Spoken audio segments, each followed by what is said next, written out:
2014, Mississippi State shocked college football. Led by Dak Prescott, the Bulldogs climbed all the way to #1 in the country for the first time in school history. Starkville became the center of college football, and leading it all was head coach Dan Mullen, one of the best quarterback recruiters and developers in the nation.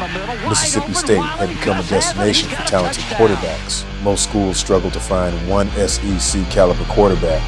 Mississippi State had 5, but only one could start. On the beach, shebang. All of my ops, they dead. Why do they gas me up? Where does it go? My head.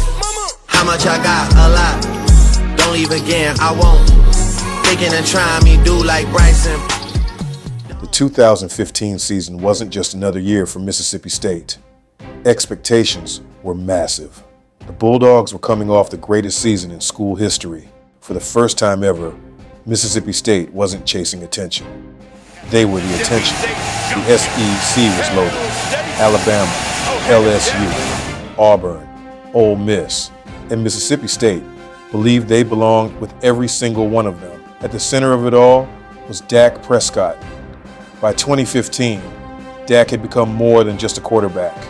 He was the leader of the program, the face of the university, tough, physical, confident, the quarterback who could run through defenders or throw right over them. But while Dak was leading the Bulldogs into another season with the championship expectations, the quarterback room behind him was absolutely loaded. Dak Prescott had already cemented himself as one of the greatest players in Mississippi State history. His leadership changed the culture of the program, and because Dak was so dominant, everybody else in the quarterback room was waiting for an opportunity that might never come. But what nobody realized at the time was just how talented the backups really were. Because sitting behind Dak Prescott were future stars, record breakers, and professional quarterbacks. A quarterback room so deep, it almost feels unreal. Looking back today, one of those quarterbacks was Nick Fitzgerald. At the time, he was still developing, but eventually, Fitzgerald would become one of the most dangerous rushing quarterbacks in SEC history. He would break records at Mississippi State and across the conference. Over 3,600 rushing yards as a quarterback, 46 rushing touchdowns, more than 20 career 100-yard rushing games. Nick Fitzgerald wasn't flashy. He was just difficult to stop. Big frame, tough runner, physical mentality, the kind of quarterback defensive coordinators hated preparing for. But in 2015, he was still waiting behind Dak Prescott. Then there was Nick Tiano, one of the top quarterback recruits in the state of Tennessee, a consensus 3-star athlete with great size and upside. ESPN ranked him among the top overall prospects in Tennessee for the class of 2015. But getting meaningful playing time in this quarterback room was nearly impossible. Eventually, Tiano transferred to Chattanooga and thrived. He finished with nearly 6,000 career passing yards and over 6,500 total yards of offense. Top 10 in multiple passing categories in school history. And after college, he even signed with the Houston Texans and later played for the St. Louis Battlehawks, which says a lot about how talented this quarterback room really was. Elijah Staley may have been one of the best athletes in the entire room, a 4-star quarterback prospect, named one of the top 25 most dynamic high school athletes in America by Max Preps. But football wasn't his only sport. Staley was also involved with the basketball programs at Mississippi State and later Morgan State. That tells you the type of athlete he really was. Explosive, versatile, dynamic. But like the others, opportunities were limited.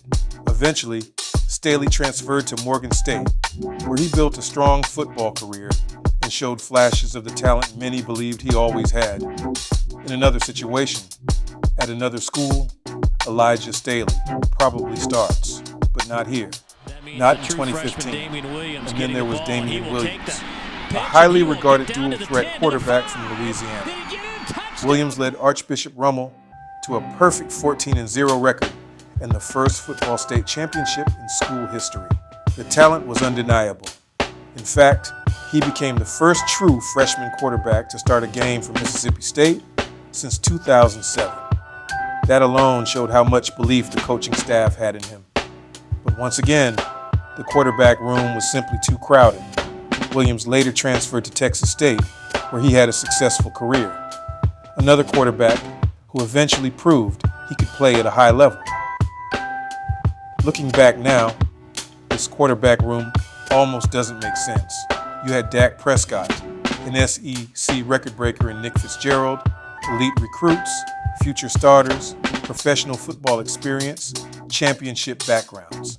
Every one of these quarterbacks believed they could start somewhere in America, and most of them eventually proved it. In today's college football world, a quarterback room like this probably wouldn't survive a single season. The transfer portal would tear it apart immediately. But for one moment in time, all 5 quarterbacks shared the same room in Starkville. Most schools struggle to find one SEC caliber quarterback. Mississippi State had 5. Could this be the deepest quarterback room in Mississippi State history? Maybe. But one thing is certain. For one moment in time, Mississippi State had one of the craziest quarterback rooms college football has ever seen. 5 quarterbacks, 1 program, 1 starter, and a whole lot of talent waiting behind him. If you enjoyed this video, subscribe for more college football documentaries, forgotten stories, and sports history content.